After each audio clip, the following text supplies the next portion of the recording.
Are you a passionate basketball fan who loves to keep up with the latest news about the Golden State Warriors?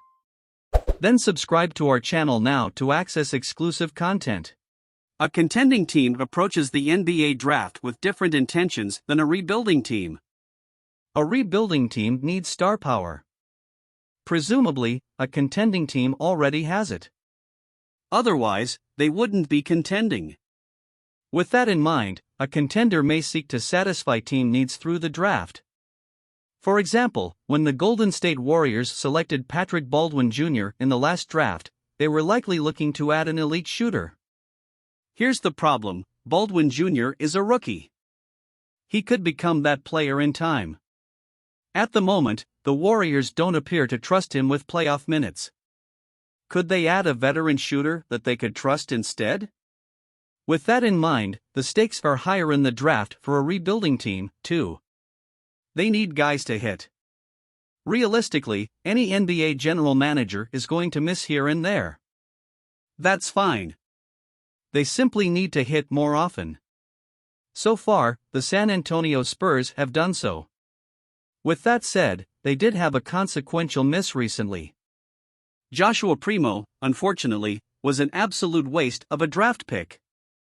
With that in mind, the stakes are higher in the draft for a rebuilding team, too. They need guys to hit.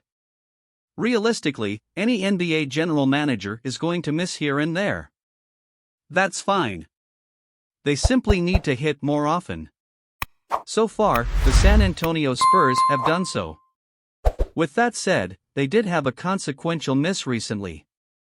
Joshua Primo, unfortunately, was an absolute waste of a draft pick.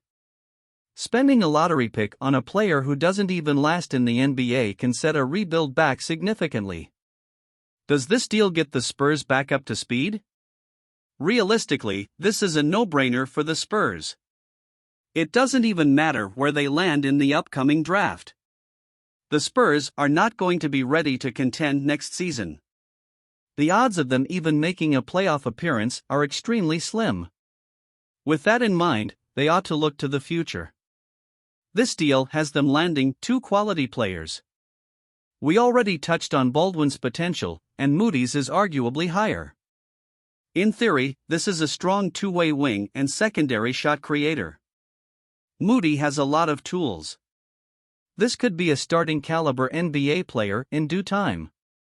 Should the Warriors pass up on the opportunity to find out? Meanwhile, a contender can burn a lottery pick and hardly even notice. Look at the Warriors.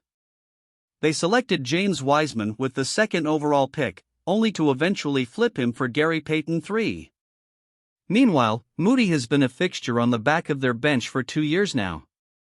That's part of why they're doing this deal. The Warriors are flipping two players they don't even use in exchange for a solid veteran. That makes sense enough on its own. Adding McDermott's elite floor spacing to this offense makes even more sense. Moreover, the Warriors simply need depth. This team's attempt to get younger while still contending has resulted in a shallow bench. McDermott would be a welcomed addition.